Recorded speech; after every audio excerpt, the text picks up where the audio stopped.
Well, hello everyone, and thanks for joining us. I'm David Holland from Employment Hero, where our mission is to make employment easier and more rewarding for everyone. In recent months, we've set out to improve our understanding of how to approach distributed employment, because we believe that organisations that are able to succeed in a remote-first environment will achieve better outcomes for both their businesses and their employees. We were genuinely delighted with the response and engagement that we had to that series, The World Awakens, which culminated in an awesome conversation with Darren Murph, who's head of remote at GitLab. For those of you who haven't had the opportunity to listen to those webinars, I think you'll be able to find a link in the chat. Hopefully, Jules, who's helping us out today in the background, will be able to add that link to the chat, and you'll be able to access that series, which looked at the opportunities and challenges of remote work and helping people to come to terms with how to thrive in that environment. Following on from that series, we wanted to examine one of the major thematics and indeed one of the key benefits of remote work, which is the ability to access the best talent in the world, to expand your talent pool from your local city and towns to pretty much anywhere on the planet. And we're going to kick off today with a spotlight on a country that is home to so many of my friends and indeed many of my colleagues. We're going to be deep diving into the who, what, why, and how of finding great talent in New Zealand. And to that end, I'd like to introduce our two New Zealand talent experts who are joining us today. Firstly, Brian Keegan, who's Managing Director of Sprout New Zealand. Sprout aims to create an impact with the people and culture for growing businesses. They support Kiwi growth businesses and startups to create world-class people experiences by helping them gain clarity, grow their team, and move to a higher performance culture by developing their people.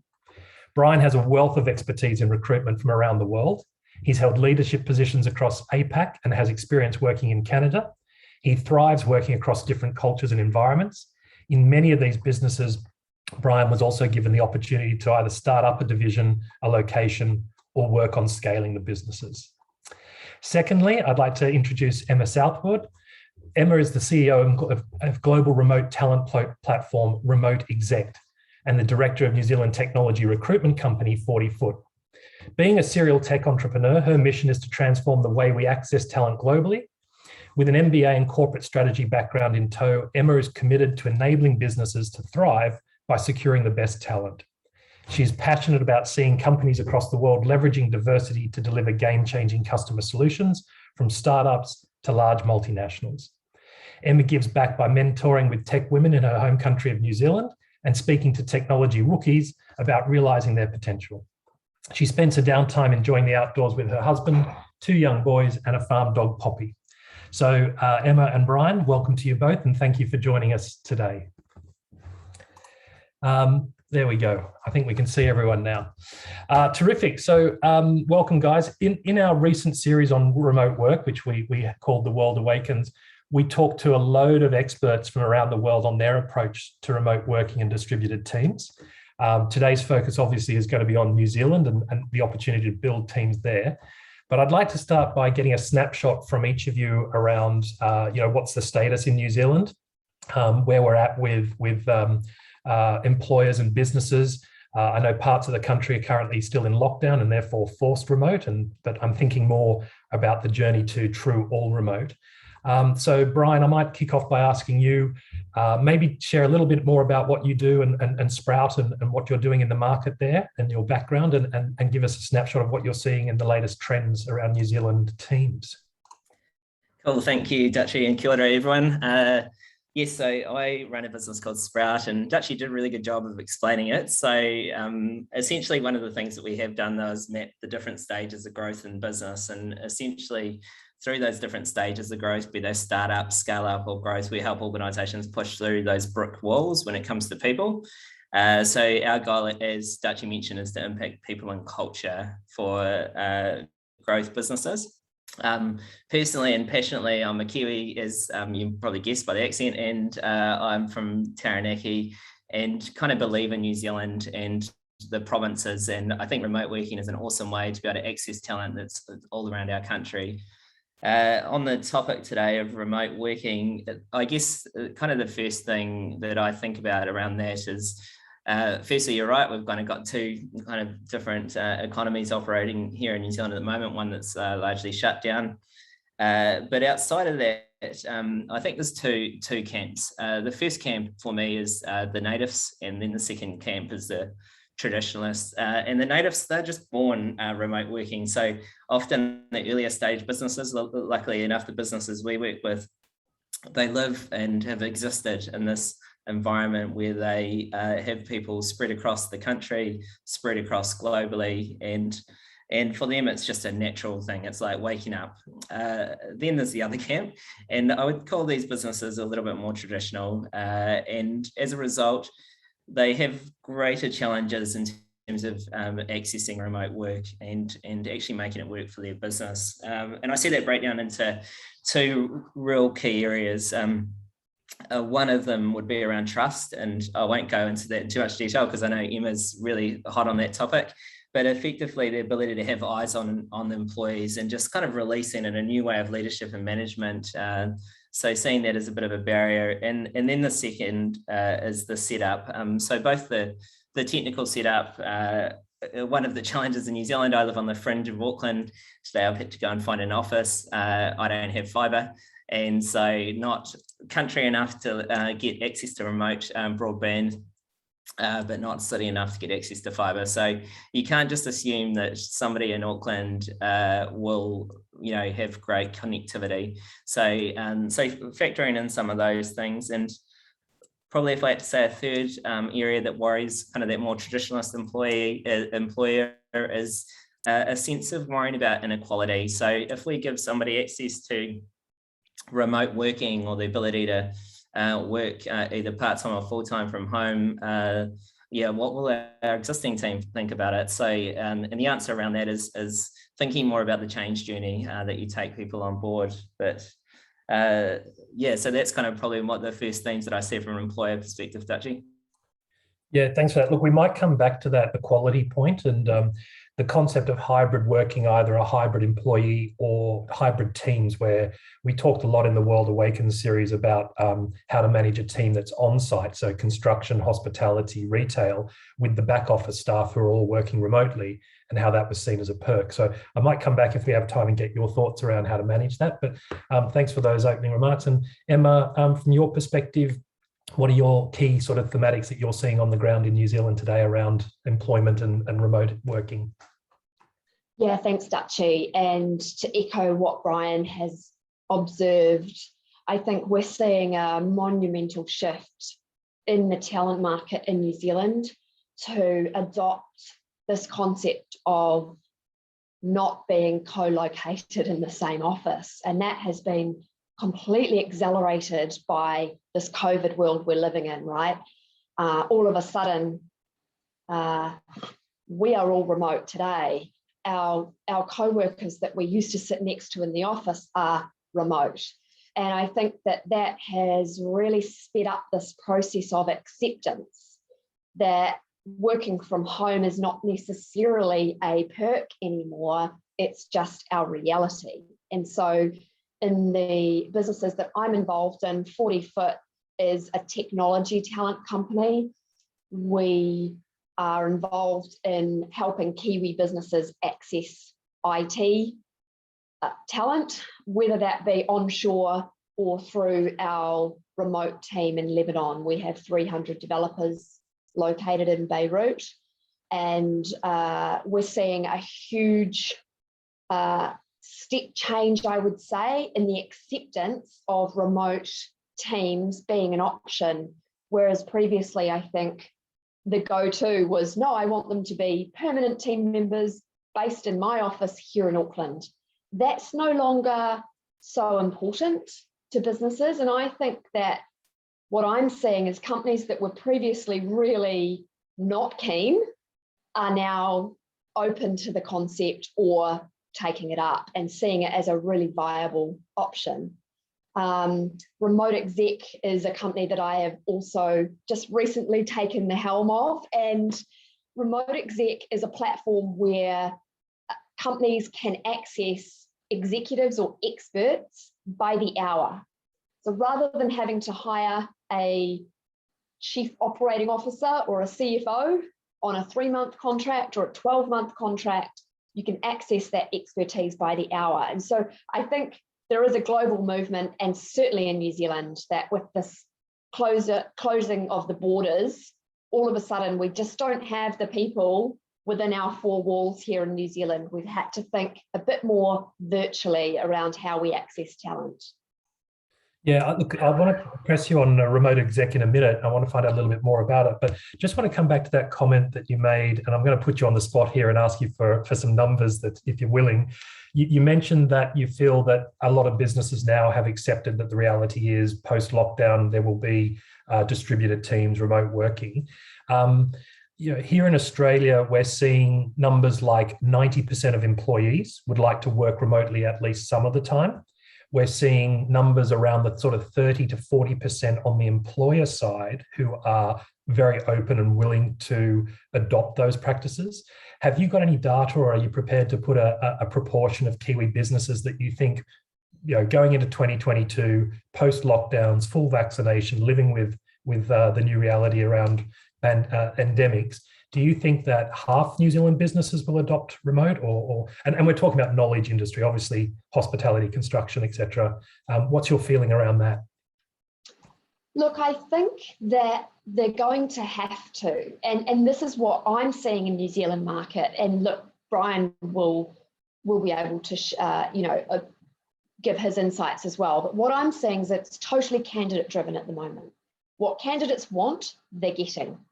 They're asking for huge salaries, they're asking for full flexibility, and they're getting it because there are limited supply. So just going back to your absolute basics of business school, right? Your supply and demand, that we've shut the borders, there's no more immigration to bring talent into these knowledge roles.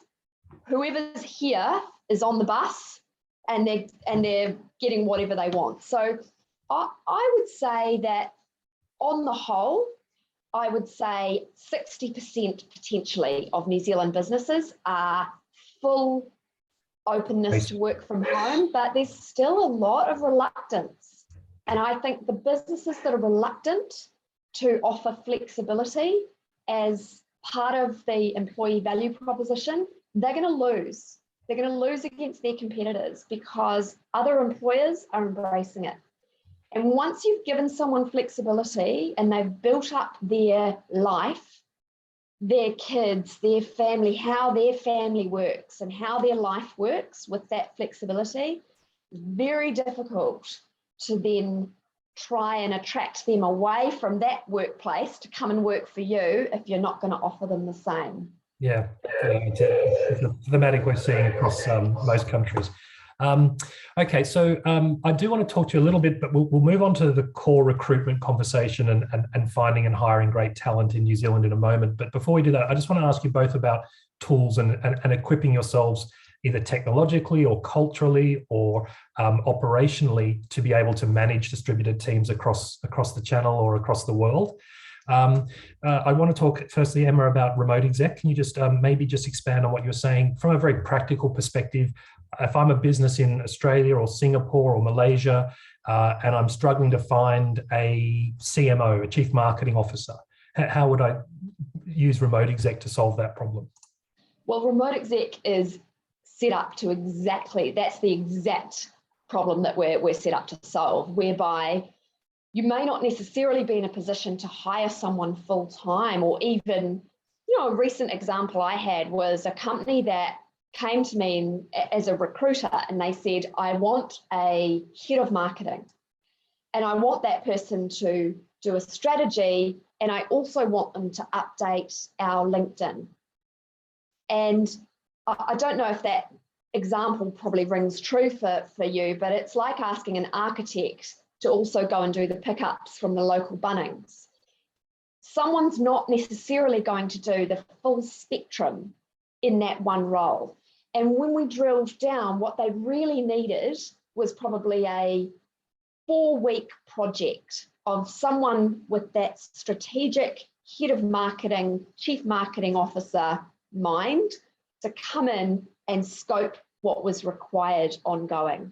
And that's what remote exec is set up for.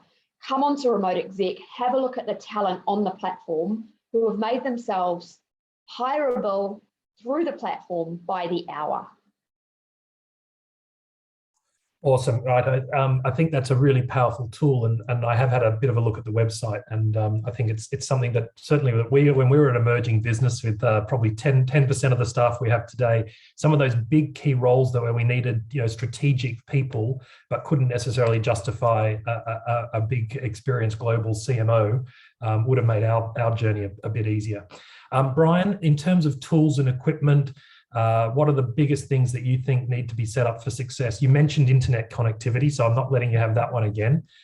Beyond that, what are you thinking are the keys to success to working remotely with New Zealand teams? Yeah, I'll just rewind a little bit back to the previous question as well, because I understand a lot of your viewership is Australian companies considering about New Zealand. In New Zealand, 100% of employees have the right to request flexibility, and there's quite a good process around it. Yeah, if employers just have to be thinking about it and then also have to consider it, they don't have to accept it or not accept it. If they don't accept it, though, they're then opening themselves up for turnover. So there's quite a good structure around that. In terms of tools, I think what's interesting in New Zealand is that and through the last lockdowns, I'm sure this is the same in other markets, everybody went out and built their tech stack without thinking about it. So they had Zoom, Twitter, Skype for Business, Teams, blah, blah, blah, all running at once. And I think now is the chance to actually kind of audit that tech stack and think about what works to create better connectivity. And, of course, there's HRIS systems such as the Employment Hero system that creates a better onboarding system and process and structure, which these days benefits you whether you've got remote talent or talent within the office, and creating that kind of onboarding side. So beyond the technology apps, which there's thousands, I think it's really also about thinking about the rhythm of your business. So how do you connect across your remote teams? It's been quite a surprise to me just to see that introverts actually do struggle in that environment. How can you connect with them better? Equally, what a lot of businesses in that early stage, they do away with one-on-ones and catch-ups away from the functional side. So it might sound like a simple hygiene area, but making sure that you're actually spending time to think outside of the day-to-day, just focus on somebody's well-being, to focus on their career development is really, really important. There's also a saying, what is measured is made, and that's really true. So like setting kind of goals and objectives and whatnot. But again, I've seen a lot of businesses kind of run out and purchase different kind of systems to measure OKRs or KPIs, etc., remotely, but then they don't report on it, so it becomes kind of meaningless, and so there's kind of no action on it. So I'd say making sure that you're creating that rhythm of a framework to drive accountability as well across your business when you're remote. When I first got exposed to remote working, which was probably 6 or 7 years ago, somebody said to me, remember the person's just, if they were next to you, what would you be saying to them? And this is something that I think everybody forgets, is that we engage with somebody remotely and we tell them less, or we engage with them less. So how do we drive greater engagement? So thinking about tools that bring that to life, I would say is important. Terrific. Yeah, thanks for that. I think you mentioned rhythm. The word that came up a lot in our series was cadence, that daily, weekly, monthly, quarterly cadence, and having the discipline to check in with people. Interestingly, this quarter, we're really focused on asynchronous, so being able to work without that cadence, so to speak, because we've got colleagues now from London to Auckland, and we can't always be together all the time at the same time, even digitally. So we're trying to move from, we've had a really strict cadence, daily, weekly, quarterly, and now we're trying to move to beyond that to asynchronous. And you mentioned measurement, Brian, and I will just, I try not to plug Employment Hero too much on these series, but the reality is that HRIS tool that we've built, it has everything from one-to-ones, shout outs, reward and recognition, OKRs you mentioned, and the OKRs have a full reporting system of red traffic lights. So it's very simple and very quick to see whether or not your distributed teams are meeting their weekly or monthly or annual OKRs. So those tools are available, and would encourage people to look at that. Righto. So look, I want to move into recruitment specifically in New Zealand. We've talked a lot about remote, and that's been great. But for a number of our people, notwithstanding, Emma, your earlier comment that it is hyper competitive in New Zealand as it is in Australia right now. The reality is, historically, New Zealand people have formed a large part of the global workforce. When I was in London, there were plenty of Kiwis there. I mentioned earlier that both we at Employment Hero have a ton of Kiwi colleagues who are here in Australia. We have clients who have had a lot of Kiwi employees. The reality is, at the moment, they can't come to Australia, they can't make it to Singapore, and they can't make it to London. But those career opportunities are there.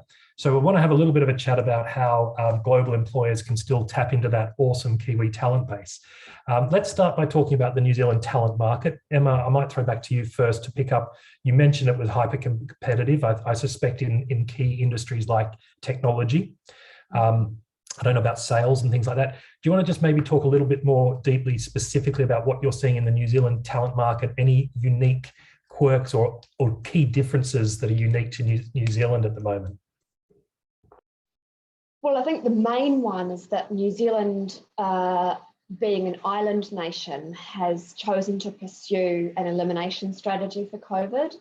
And what that has meant is that the borders are absolutely locked down. There is no one except New Zealand citizens is allowed to enter this country. And what we're particularly seeing as a result of that is that the talent that are here in New Zealand, in particular industries, I would say the knowledge industries, because certainly retail and hospitality have been hit, tourism in a negative sense, but certainly, technology, it has just become quite competitive on salary.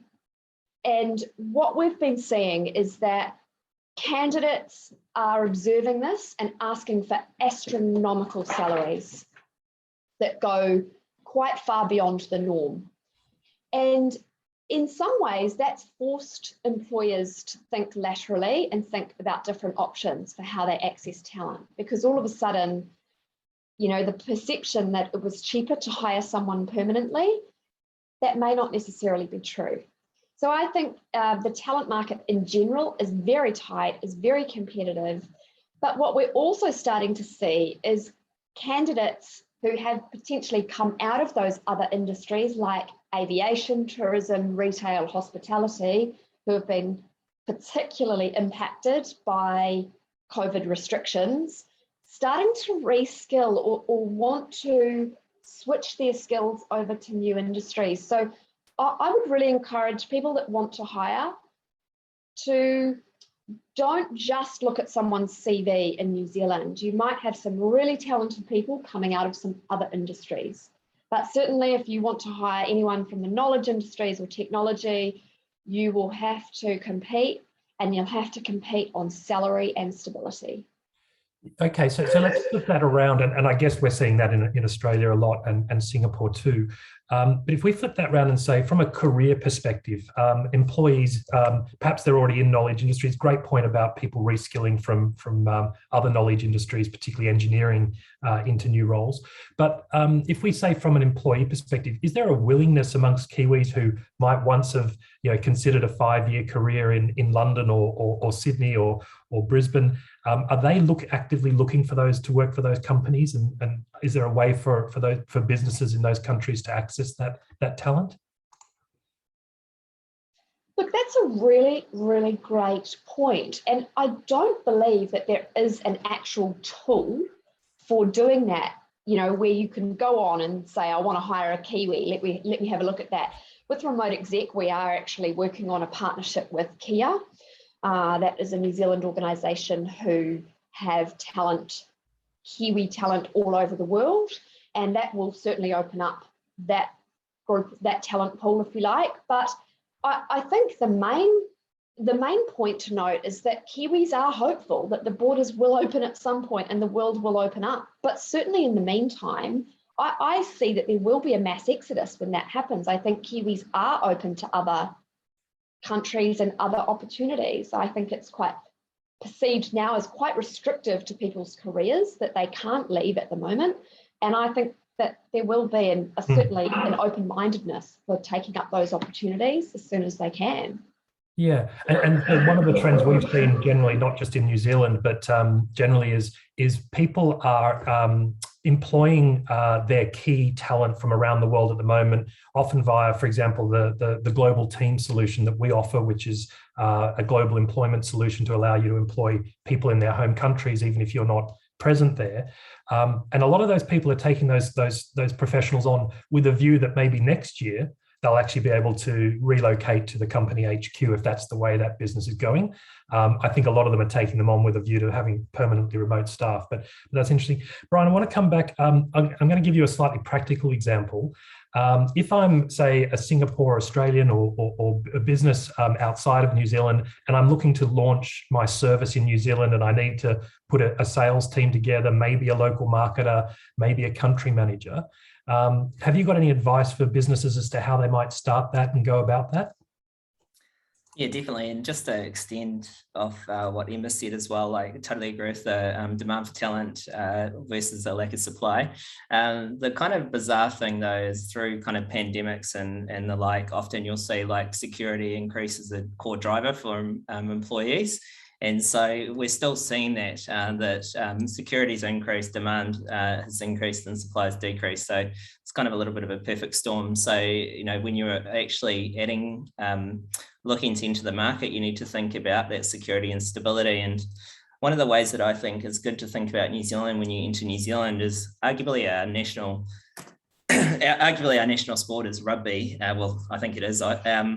And in rugby, you defend back first and then you go forward. And so I remember hiring a Dutch person into New Zealand, and he literally couldn't actually get his head around that, going backwards and going forward. He'd play hockey and soccer all his life. We'd kind of kick it, punch it, go forward.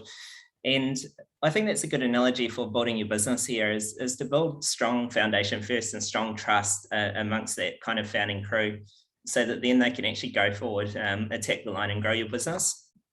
So I think I have seen businesses enter New Zealand, and we've helped in the last 6 months, 3 Australian businesses enter New Zealand. And we've had to kind of actually dial down their expectations about what they can achieve in a short period of time. And that's one of the awesome things about Australia is like this go forward nature, and we'll make it happen and we'll kick it, we'll punch it, we'll go forward. But in New Zealand, you know, just to build that trust, that security, we just need to defend back a little bit first and then go forward. Yeah, I'm not sure. My experience of watching the All Blacks play, they do a lot of defending, but if you say so, that's fine. No, I like the analogy. Okay, so there are opportunities to do that, but what you're saying is right now it's pretty tough. I guess what that says to me is that people need to be thinking about a medium to long-term game plan.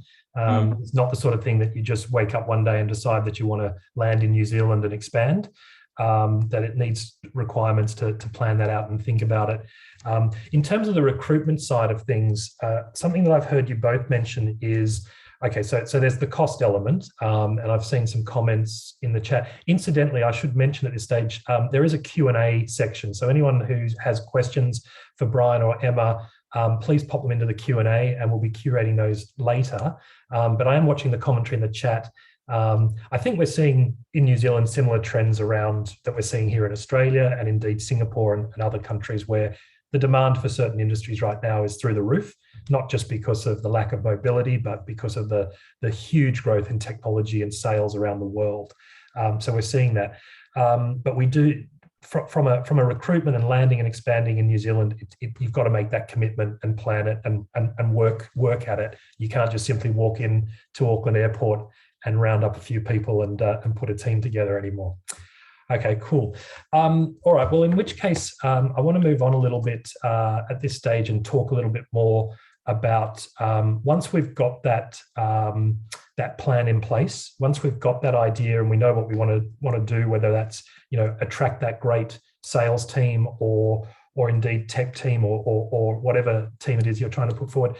Let me start by asking, what do you think the biggest opportunities in terms of talent in New Zealand today are for perhaps global businesses? What are you seeing coming out of the universities? What are you seeing in terms of graduates? to the extent they're not being snapped up the day they graduate. Are there any particular industries or skill sets or knowledge bases that you think are overrepresented in New Zealand? Brian, maybe throw to you first. Can you see any industries or roles that are particularly strong in New Zealand? Where there's deep talent pools, yeah, probably not. To be honest, I think though that the graduate talent has often been the domain of the large brands and the large companies, and I think smaller companies thinking about accessing that and creating opportunities for kind of graduate talent is really, really important, because I don't think that necessarily younger talent are getting snapped up, and as they catch 22 of how do they get experience without getting exposure and getting that experience. I noticed one of the comments from Vic on there was also around like thinking about your value proposition beyond just salary and benefits into your overall employer value proposition. And I think that's a really, really important point to make at the moment, is thinking about how you bring together this combination of remote working with kind of traditional benefits. So all of a sudden, how are you setting people up for success? How are you thinking about people's mental health and well-being when they're remote working? How do they feel that sense of social connection, etc., is becoming more and more important? And it can't be ad hoc. It has to be organised. It has to be genuine. Has to connect in with the vision, the values, and the purpose of the business as well. So I think if you're wanting to attract different talent pools, then making sure that you're prepared to develop and grow those talent pools and give them every opportunity to be successful is kind of really, really key. And so I do think there is some space in that early stage of people's career to attract them. And just going back to actually Emma's point before, like, I think thinking about the competencies and the individuals that you want and just seeing where that could work across into different segments and sectors. We've tried to do some work with the technology sector in terms of considering applicants out of airlines, tourism, etc. And unfortunately, there's been a bit of reluctance around actually not looking outside the industry experience, looking at the competencies that you can actually employ. So if you can nail down the key competencies, say in a customer success person, and think, okay, well, the fact that they don't have experience in SaaS space is not necessarily a bad thing. Like, you know, they'll bring like great customer service skills, great customer experience, and complaints handling, etc., which for me seems to be relatively easy deployed across into the realm of customer success. So just thinking a little bit more laterally as well. So I guess to wrap that up is thinking about that early stage talent, developing your employee value proposition, and then thirdly, thinking laterally around the competencies. Yeah, that's great, Brian. Thanks for that. I think that's a great approach for that younger talent, that lateral talent, and thinking outside the box. Emma, from your perspective, any particular insights around that? Well, I would say, you know, partner with others. So that would probably be my advice. I think partner with a recruitment provider in the country that you're hoping to enter, because, you know, you're asking about different verticals and different talent pools, and recruiters are the ones that are going to know that, right? So what I would say is that New Zealand is particularly known for deep talent pools in the agricultural science industries. I think we have some exceptional stuff coming out of places like Lincoln University. I think we're very good at the traditional university degrees. You can come to Auckland or Wellington or Otago and find someone with a BCom or a BA very easily. But I think there are some other industries that are very challenged at the moment. So I would say partner with a local provider who is thinking differently about this stuff. And I also want to point out that there are some other companies doing things really uniquely, and it's worth considering. At 40 Foot, we've partnered with a company called Mission Ready. And what I love about this company is that they've basically said, look, from a technology perspective, what you get from a university degree might actually be 3 years old by the time you're trying to use it. So they are taking students on a 17-week journey from nothing to being able to cut code. They've chosen 3 really relevant areas, and I'm only speaking, they're a technology training provider, but they've chosen 3 really relevant areas of technology, and they've focused on training people in those specific areas. So what I'm seeing is that at 40 Foot, I've got a team of, I guess, some clients who are open-minded about that stuff, and they're going to win because they're going to take on a junior employee who is super junior. But hey, for the money and the potential to be able to bring that person along, if you can partner them up with a senior person, what a win, because that's a way that as a business, you can grow your own talent. So I would say, be really open-minded about how you get your talent. There's lots of different ways. Yeah. So what was the name of that organisation, Emma? It's called Mission Ready HQ, and I will throw that link in the chat if you've got it. Yeah, let me try and let me find that. And look, there's some other organisations doing similar things, but they're trying to just kind of provide access to talent in different ways, because it's not always, that's it, Julia's got it there, that's it. So companies like that, I think if you can tap into talent providers that are doing things a little differently, that's a real key. And yeah, I see someone's put Diana there. Diana is a close colleague of mine, and I'm really enjoying working with her. We work very closely together, and yeah, if you can partner up with companies that are thinking differently, you're going to win. Yeah, and I think as international organisations, being able to offer candidates anywhere, whether it's New Zealand from Australia or Singapore from the Philippines from Singapore, whatever it might be, there is actually an EVP about offering the greatest opportunities in the world, no matter where you're located. I saw a stat recently, unless you live in one of the 2 largest cities in the world, only 2% of the population live in less than 2% of your population live in your hometown. So that's a very small part of the global opportunity. So from an employee candidate perspective, looking broader and looking for opportunities from global companies, or at least companies that are operating and recruiting globally, is a huge opportunity. And I think as employers, that's one of the keys for us, is to go out into the global talent pool with that open mindset that you can offer opportunities that may not exist in those local towns or cities. And it sounds like that Mission Ready HQ is one of those organisations trying to help facilitate that. I'm going to jump into one of the questions, which we're going to start with a technical question from Maria, which is about obviously the employment regulations and the tax regulations around some of this. And she specifically asked the question around a New Zealand employee being employed by an Australian company. Unless one of you want to jump in, I'm happy to kick this one off, and then maybe you can refine it and correct me. But my big picture advice when you're thinking about this in virtually any country in the world, and I know this specifically applies in New Zealand, is that you really have to honour the employment regulations and the tax obligations in the country of residence of the employee. That's the starting point before you get into anything around double tax agreements and short-term contracts and things.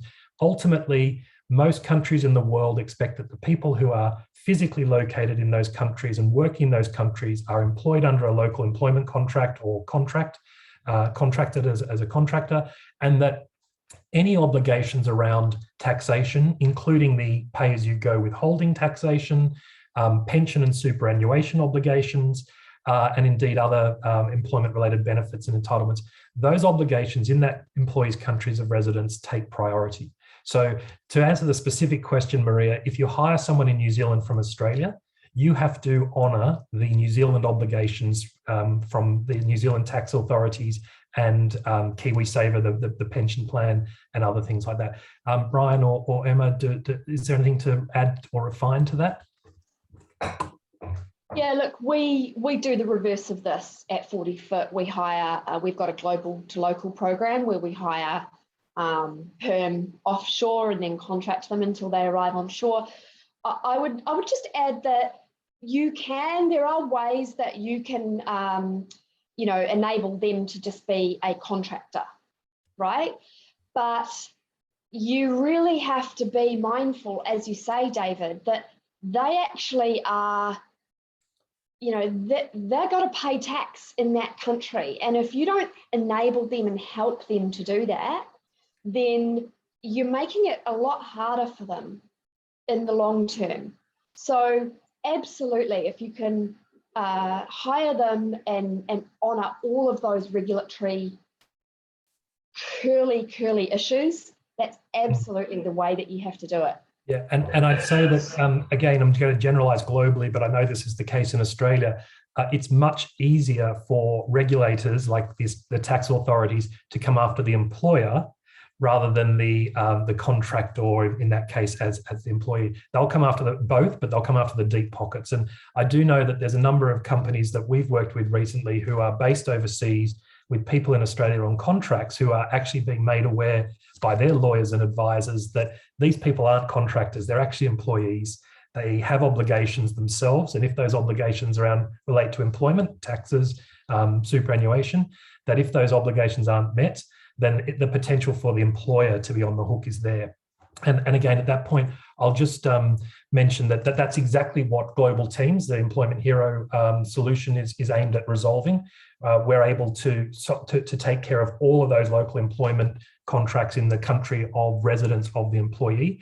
And Emma, I imagine remote exec, that's just a non-issue for the employer. You take care of all of that remote exec. Yeah, that's terrific. Brian, anything to add around local taxation or employment issues cross-border?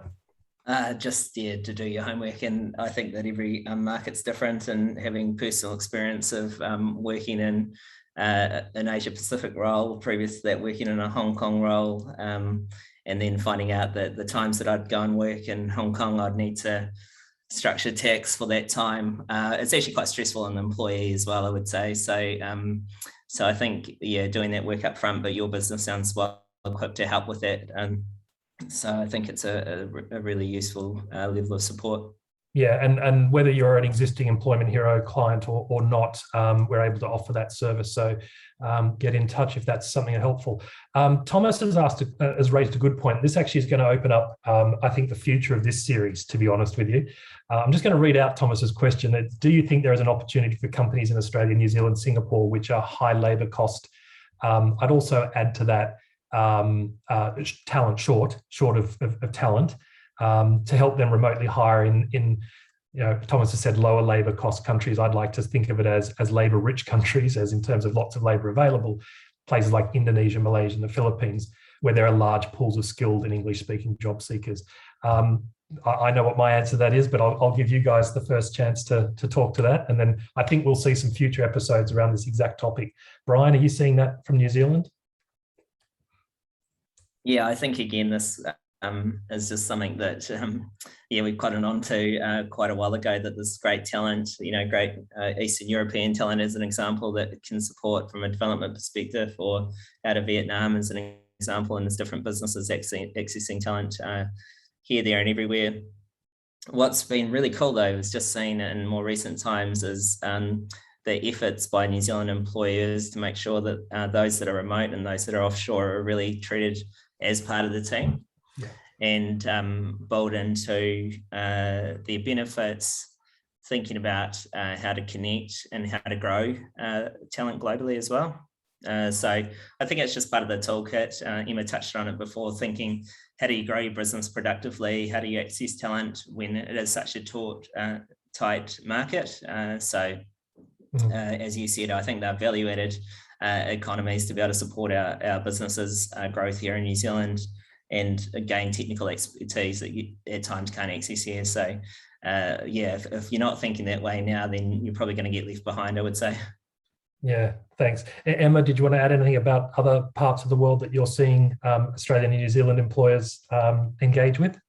Well, I do, because I have a development team based in Lebanon. So of course I'm passionate about this topic. And look, one of the things that we saw when we set up 40 Foot and our team in Lebanon was that companies actually didn't really care where they got their talent from. They just wanted great talent. And I think that mindset is what's going to enable businesses to thrive. If you're open-minded about being able to tap into some talent-rich markets, as you so eloquently coined it, Dutchie, that is going to set you apart from your competitors, because they're still going to be ferreting around trying to find someone local, and you're already 10 steps ahead. The other thing I would say is that New Zealanders have had to open up this option for themselves because of the closed borders, but there is a pecking order.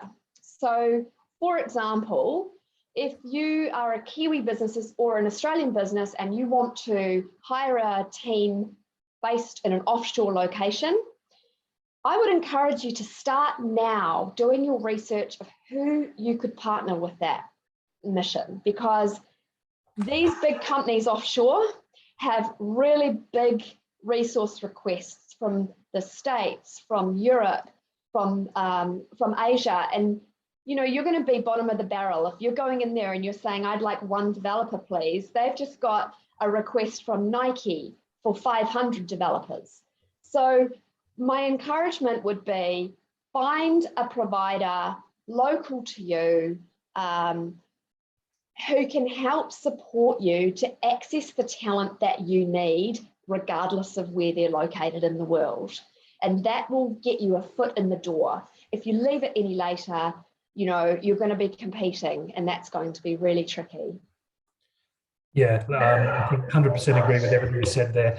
I'm going to come at this from a slightly different perspective. So firstly, we personally, in terms of how we run our business and also how we're trying to facilitate for our clients and employers on the platform, we would really like to see the democratization of employment opportunities globally. So we have over 100 of our colleagues in Vietnam who are at the core of our development team. We currently have, I think, a couple of dozen, I'm going to say 30 now, colleagues in Manila and around the Philippines. And in fact, we actually now employ people in 8 countries around the world. We want to bring that type of accessibility to that talent to all our clients. That was the thinking behind the global team service and product that we currently offer. And we're looking at ways that we can partner with greater sources of talent to bring those two things together to help clients make that first step. But what I would say is probably don't come at this starting with the salary arbitrage. Yes, the reality is that you can employ people in some of these countries at significantly lower cost than Australia, New Zealand, and Singapore at the moment.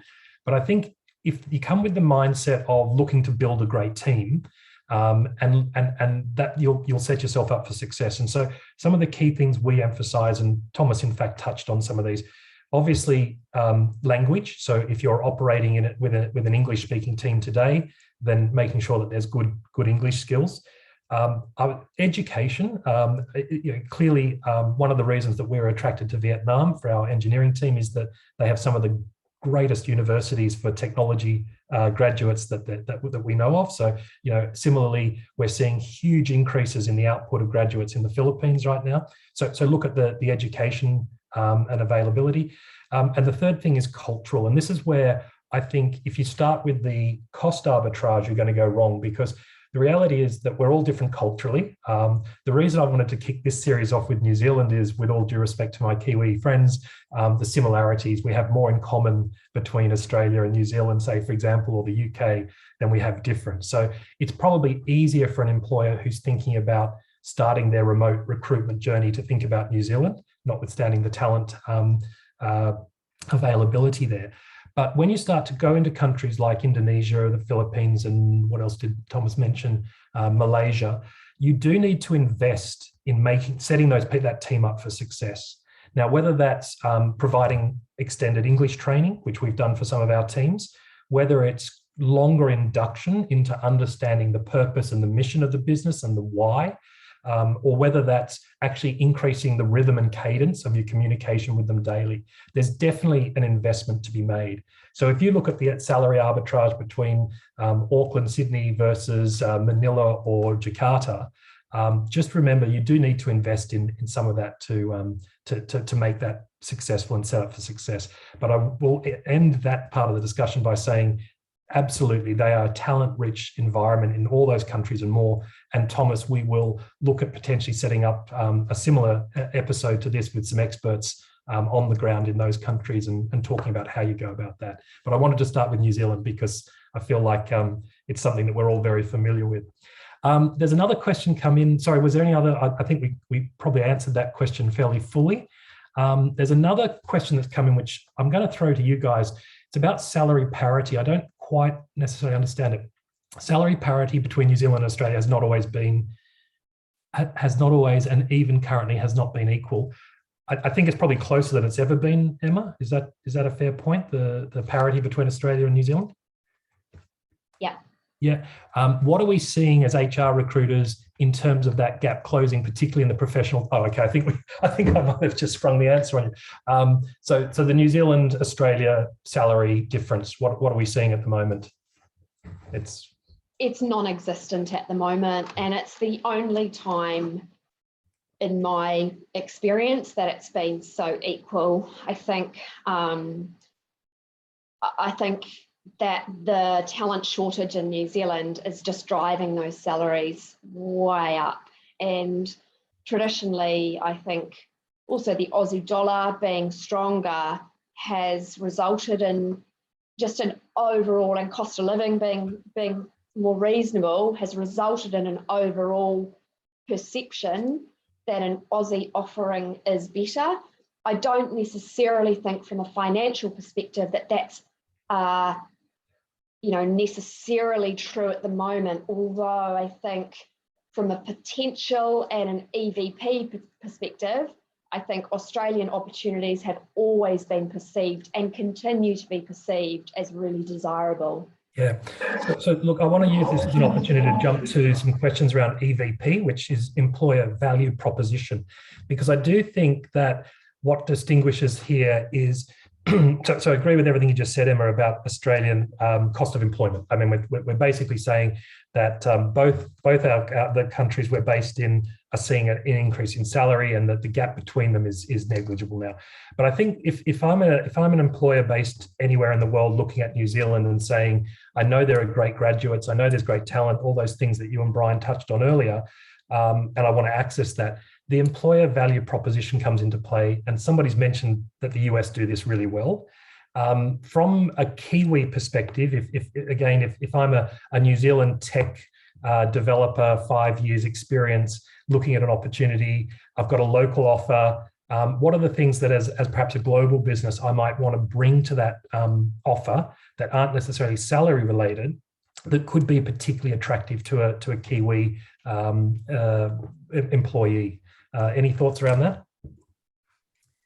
Yeah, we've done quite a bit of research on this for early stage businesses, especially. And there's often a perception that when you're a smaller business that you aren't as attractive to an employee as a larger business.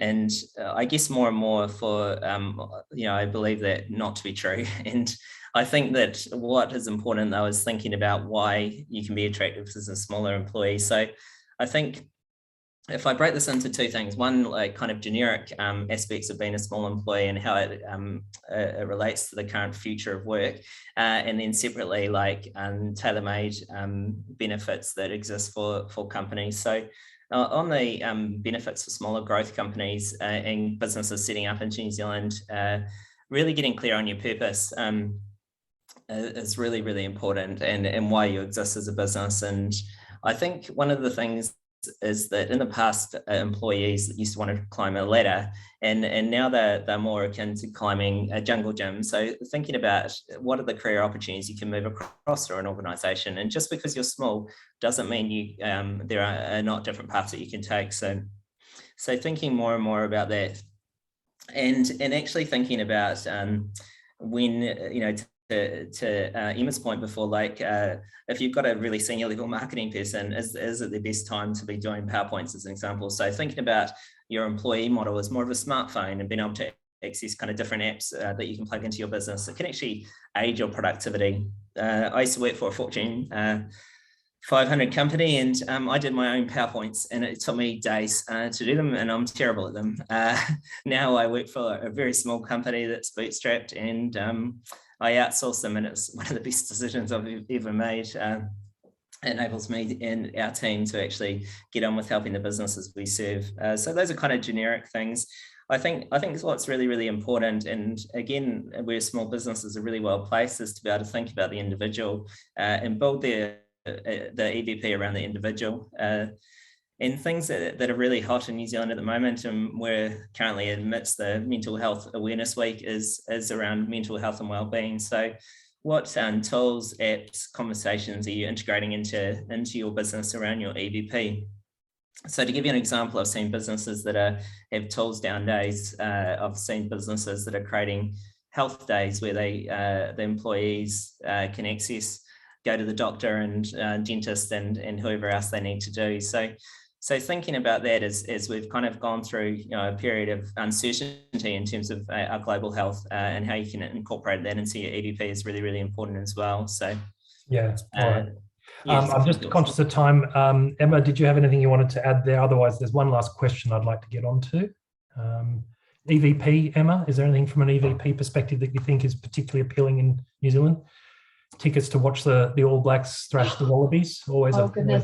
No, just to echo Brian's comments, I totally agree, and I think it's not about salary. It's also massively about stability. This world we live in is pretty crazy at the moment.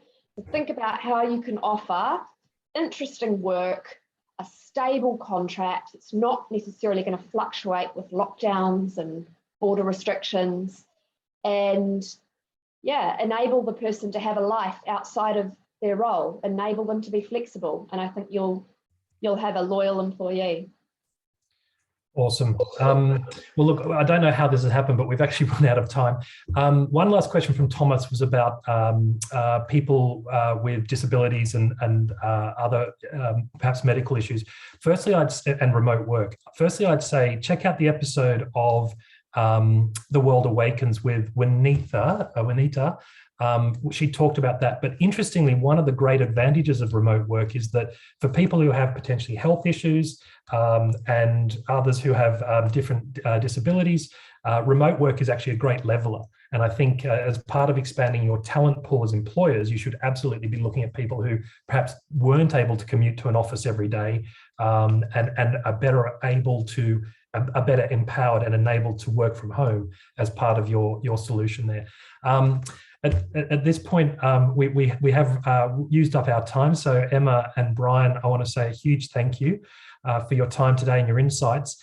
For those of you who want to continue the conversation, definitely check out Brian and Emma online. Their LinkedIn's are on the screen now. I definitely think that we're going to have more series on this, and we'll probably take up Thomas's suggestion and look at some of those labour-rich countries rather than our cousins across the channel who perhaps have the same talent issues that we have at the moment. So look out for some notices around that. At this stage, Emma, thank you very much for your time today. Thanks, Dutchie. It's been awesome. And I would just say, if anyone is interested in coming and expanding into New Zealand, then reach out and let's have a chat about what the market's doing to myself or Brian. We're always happy to talk about what's going on in New Zealand. Terrific, thank you. And Brian, thank you for your time today as well and all those insights. Thanks, Dutchie. Thanks, everyone. Terrific. And we'll no doubt be talking to you all again very soon about another Spotlight country. Thanks very much for joining us today. Cheers.